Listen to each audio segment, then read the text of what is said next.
Hello friends, मैं हूं सन्मय प्रकाश और आप देख रहे हैं यूट्यूब चैनल सरकारी जॉब न्यूज़। आज के करंट अफेयर्स वीडियो में कई इंपॉर्टेंट टॉपिक हैं आप सबके एग्जामिनेशन के लिए। तो शुरू करते हैं बिना देर के।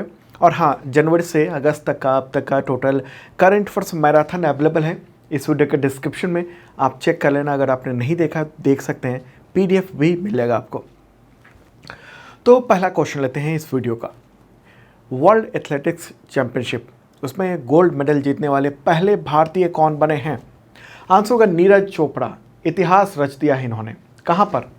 तो हंगरी की जो राजधानी है बुडापेस्ट, वहाँ पर ये आयोजित हुआ है वर्ल्ड एथलेटिक्स चैंपियनशिप, और उसमें गोल्ड मेडल जीता है।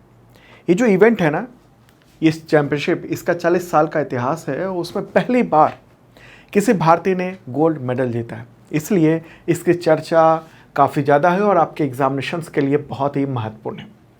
इसी से रिलेटेड अगला क्वेश्चन लेते हैं। नीरज चोपड़ा ने विश्व एथलेटिक्स चैंपियनशिप 2023 के किस खेल में गोल्ड मेडल जीतकर इतिहास रचा है? आंसर होगा भाला फेंक यानी जेवलिन थ्रो। ठीक है, तो वर्ल्ड एथलेटिक्स चैंपियनशिप, उसके किसी भी खेल में पहली बार गोल्ड मेडल जीता नीरज चोपड़ा ने।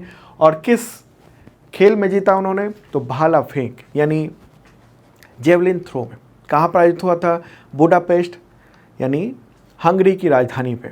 ठीक है, तो ऐसे पहले व्यक्ति बने हैं जिन्होंने ये मुकाम हासिल किया। तो यहाँ पर सवाल होगा कि नीरज चोपड़ा ने कितनी दूरी तक भाला फेंक कर यानी जेवलिन थ्रो करके ये गोल्ड मेडल जीता है? तो 88.17 मीटर। कितना? 88.17 मीटर। ठीक है, इन्होंने इतनी दूरी फेंकी और उसके बाद गोल्ड मेडल जीता है और इतिहास रच दिया है। ठीक है, तो हंगरी में ही इस बार राष्ट्रमंडल खेल का भी आयोजन होने वाला है, और तो उसके लिए भी एक अच्छी दावेदारी इन्होंने पेश कर दी है। ठीक है, तो पहले स्थान पर आए हैं नीरज चोपड़ा भारत के 88.17 मीटर दूरी फेंककर। दूसरा स्थान यानी सिल्वर मेडल प्राप्त किया है पाकिस्तान के अरशद नदीम ने, 87.82 मीटर भाला फेंका है उन्होंने। और अगर सवाल हो कि नीरज चोपड़ा का कैसा इतिहास रहा है यानी वर्ल्ड चैंपियनशिप में, अंतर्राष्ट्रीय मैचेज में, तो अभी तो गोल्ड मेडल जीता है उन्होंने वर्ल्ड चैंपियनशिप में। और 2022 का जो वर्ल्ड चैंपियनशिप था ना, पिछले साल का, उसमें उन्होंने रजत पदक जीता था, यानी सिल्वर मेडल जीता था। 2021 के टोक्यो ओलंपिक में गोल्ड मेडल हासिल किया था उन्होंने। 2018 के कॉमनवेल्थ और एशियन गेम्स में भी उन्होंने देश को गोल्ड मेडल दिलाया था। 2016 में अंडर 20 वर्ल्ड चैंपियनशिप में उन्होंने गोल्ड मेडल दिलाया था। तो ये स्थिति उनकी रही है शानदार। उनका जन्म हुआ था 24 दिसंबर 1997 को हरियाणा में पानीपत में। ठीक है, तो उनके पिता सतीश कुमार एक किसान हैं। तो ये गर्व का पल है कि पहली बार वर्ल्ड एथलेटिक्स चैंपियनशिप में भारत को गोल्ड मेडल मिला है। चलिए अब आगे बढ़ते हैं दोस्तों, अगला क्वेश्चन लेते हैं। प्राइम मिनिस्टर नरेंद्र मोदी ने अगस्त 2023 में किस देश में स्थित अज्ञात सैनिकों के मकबरे पर श्रद्धांजलि अर्पित की है? आंसर होगा ग्रीस। ग्रीस में कहाँ पर है? ग्रीस की राजधानी एथेंस में। ठीक है, तो ये देख रहे हैं विदेश मंत्रालय ने इसके बारे में न्यूज़ भी जारी किया है, और फोटोग्राफ भी दिखा देना चाहता हूँ जब ये ट्रिब्यूट दे रहे हैं। अज्ञात सैनिकों का मकबरा, ये ग्रीक सैनिकों का मकबरा है, यानी यूनानी सैनिकों का, जिन्होंने अलग अलग संघर्षों में, युद्धों में अपने जीवन का बलिदान दिया था। अनाम सैनिक हैं ये, और वीरता बलिदान को याद किया जाता है उनके। आगे बढ़ते हैं, अगला क्वेश्चन लेते हैं। प्राइम मिनिस्टर नरेंद्र मोदी को किस देश के grand cross of the order of honour से सम्मानित किया गया? आंसर होगा ग्रीस। ओके, हिंदी में हम लोग यूनान कहते हैं इसको, ग्रीस। और PIB का ये न्यूज़ आर्टिकल भी देख रहे हैं आप। तो ये अवार्ड दिया गया है। अवार्ड का नाम क्या है एक बार और आपको बता दें, grand cross of the order of honour. ठीक है, तो किसने दिया ये अवार्ड? वहाँ के राष्ट्रपति हैं कतेरीना सकेलारोपोलू, ये हैं, तो वो ये अवार्ड दे रहे हैं। एक बार देख लेते हैं कि ग्रीस है कहाँ पर। तो यूरोपीय महाद्वीप का हिस्सा है, तो ये यूरोप रहा, और यूरोप में ये रहा ग्रीस। ठीक है, ये ग्रीस है, ये बहुत सारे द्वीपों में भी फैला हुआ है, मेनलैंड भी काफ़ी अच्छा खासा है और उसके बाद ढेर सारे द्वीप भी हैं यहाँ पर। ओके, और ये वाला जो हिस्सा है ये क्या है, मेडिटेरियन सी है, भूमध्य सागर। ओके, तो यहाँ की राजधानी है एथेंस, मुद्रा है यूरो और राष्ट्रपति का नाम मैंने बताया कतेरीना सकेलारोपोलू। ठीक है, तो प्राइम मिनिस्टर नरेंद्र मोदी वहाँ गए थे, ग्रीस गए थे, कब, 25 अगस्त को। देखिए दक्षिण अफ्रीका में जो ब्रिक्स शिखर सम्मेलन हुआ है, ब्रिक्स समिट, उसके बाद वो वहाँ से ग्रीस चले गए थे और एक दिन की वहाँ की यात्रा की और ये अवार्ड उन्होंने ये पाया है।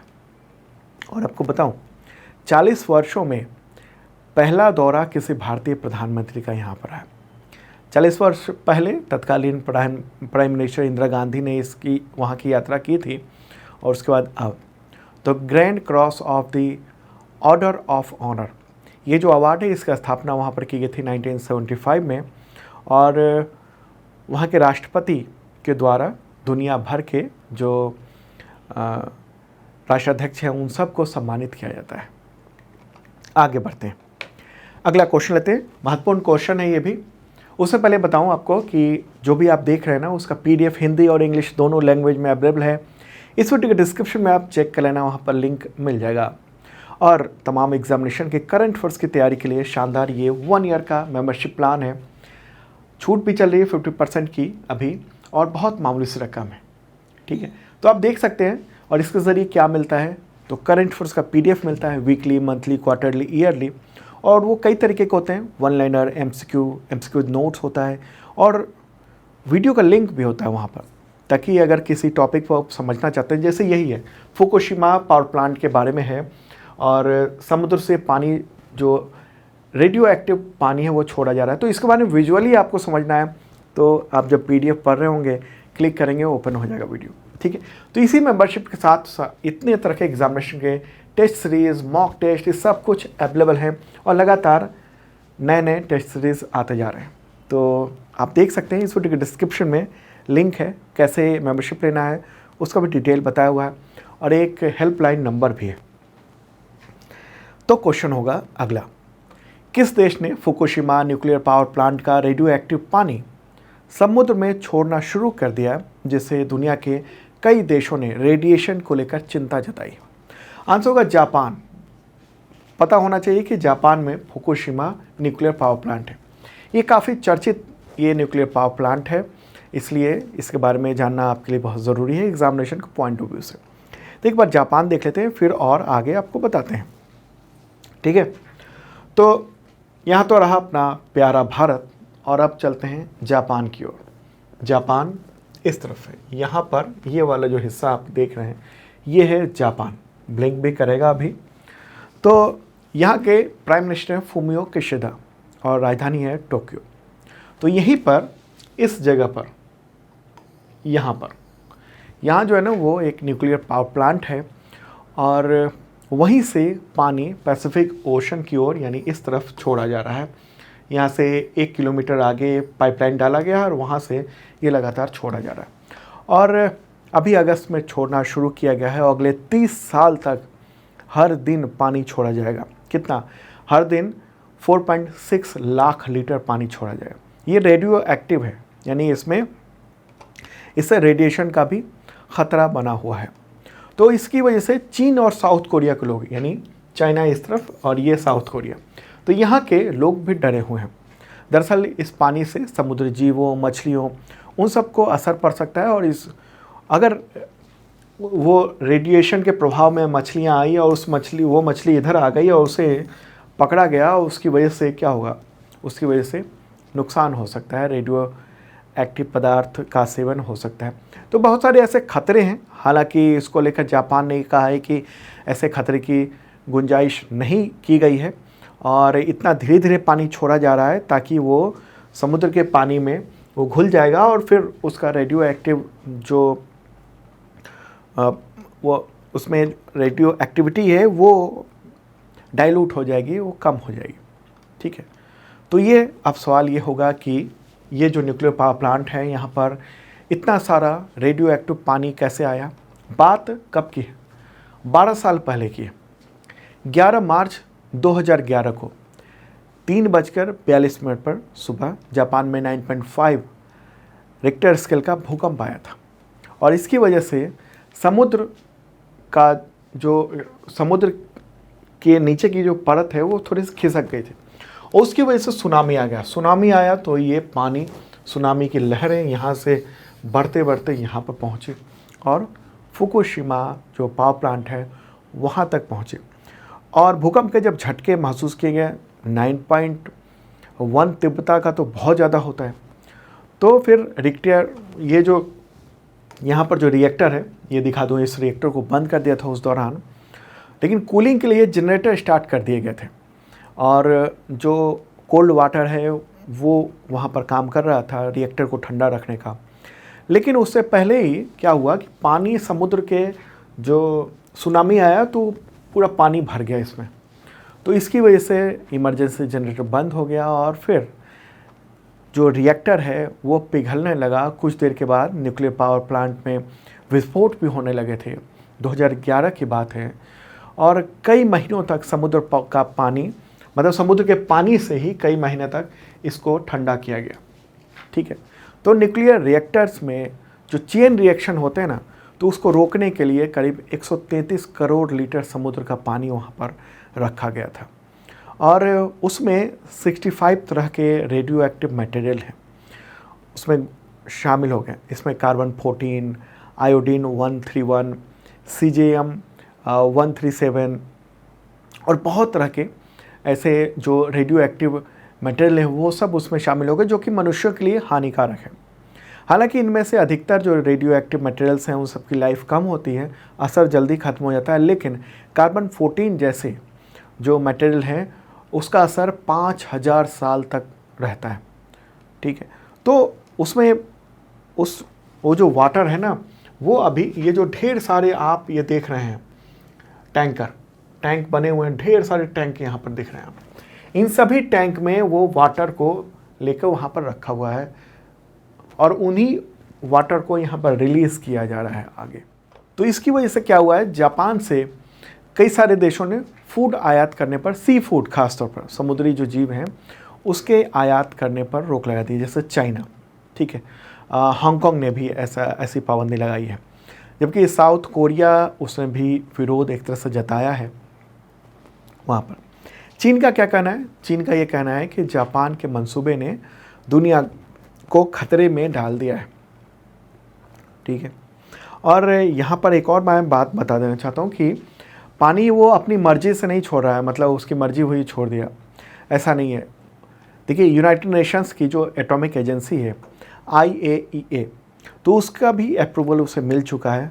जहाँ पर पानी रिलीज किया जा रहा है वहाँ 3 किलोमीटर क्षेत्र तक मछली के पकड़ने पर रोक लगा दी गई है। ठीक है, यहाँ से 3 किलोमीटर के क्षेत्र तक मछली पकड़ने पर रोक लगा दी गई है। लेकिन विशेषज्ञों और वैज्ञानिकों का बहुत सारी ऐसा कहना है कि मछलियाँ तो घूमती रहती हैं, अब इधर से घूमती आएंगी, इधर से इधर चली जाएंगी और इधर पकड़ी जाएंगी यहाँ पर मछलियाँ और उसको खाया जाएगा। तो ऐसे में ये वहाँ पर प्रदर्शन भी चल रहे हैं अलग अलग जगहों पर। तो बहुत ही इम्पॉर्टेंट ये पूरा मुद्दा था जो आपने समझा। ठीक है, चलिए अब आगे बढ़ते हैं, अगला क्वेश्चन लेते हैं। और दोस्तों, पसंद आ रहा हो तो लाइक बटन दबा देना और शेयर कर दीजिए तमाम मित्रों को। और हाँ, एक अपील है, जिन लोगों ने सब्सक्राइब नहीं किया ज़रूर कर लें, बेल आइकन दबाएंगे तो नोटिफिकेशन भी आपको वक्त पे मिल सकेगा। तो अगला क्वेश्चन लेते हैं। केंद्र सरकार ने कार के सेफ्टी स्टार रेटिंग टेस्ट के लिए कौन सा प्रोग्राम को शुरू किया? आंसर क्या नाम है? आंसर होगा BNCAP और फुल फॉर्म क्या है इसका? Bharat new car assessment programme. किसने ये जारी किया है? ये तो केंद्रीय सड़क परिवहन और राजमार्ग मंत्रालय की ओर से। उसके मंत्री कौन है? नितिन गडकरी। तो उन्होंने ही इसको लॉन्च किया है और ये 1 अक्टूबर से लागू किया जा रहा है। और इसमें ये होगा कि कार की टेस्टिंग इंडिया में ही हो सकेगी। जो भारत की सड़कें हैं, उसका ड्राइविंग पैटर्न है, तो उन सबको उन स्थितियों को देखते हुए ये टेस्ट रखा जाएगा। और तो जो टेस्ट होते हैं ना, उसमें डमी इंसान होते हैं और फिर कार को दौड़ा कर और टक्कर मारी जाती है, उसमें देखा जाता है कि कितना नुकसान हुआ है। ठीक है, तो इस चीज़ को देखा जाएगा। अभी तक क्या है, भारत में इस तरह की सुविधा नहीं थी, लेकिन अब होगा। 5 स्टार रेटिंग की व्यवस्था की जाएगी, कितना रेटिंग मिलता है किस कार को। हालांकि अभी क्या है ना, इसको ऑप्शनल रखा गया है, अनिवार्य नहीं किया गया कि सभी कारों को जांच करवाया जाए, लेकिन कुछ वक्त बाद ये हो सकता है कि इसको अनिवार्य कर दिया जाए यहाँ की सेफ्टी को देखते हुए। आगे बढ़ते हैं दोस्तों, अगला क्वेश्चन, अंतर्राष्ट्रीय डॉग दिवस कब मनाया जाता है? आंसर होगा 26 अगस्त को। ठीक है, 26 अगस्त को मनाया जाता है डॉग्स के यानी कुत्तों के महत्व को देखते हुए।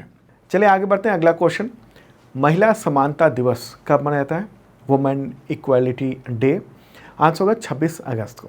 ठीक है, तो ये जो दिवस है वो दरअसल सबसे पहले अमेरिका में शुरू हुआ था मनाया जाना। अब बात है 1920 की, जब वहाँ पर महिलाओं को वोटिंग का अधिकार मिला था बहुत अभियान चलाने के बाद। तो उद्देश्य यही था कि बराबरी का अधिकार मिले, वुमेन इक्वालिटी। तो उसके बाद फिर पूरी दुनिया में यह दिवस आयोजित किया जाने लगा। आगे बढ़ते हैं, अगला क्वेश्चन, राष्ट्रीय खेल दिवस कब मनाया जाता है?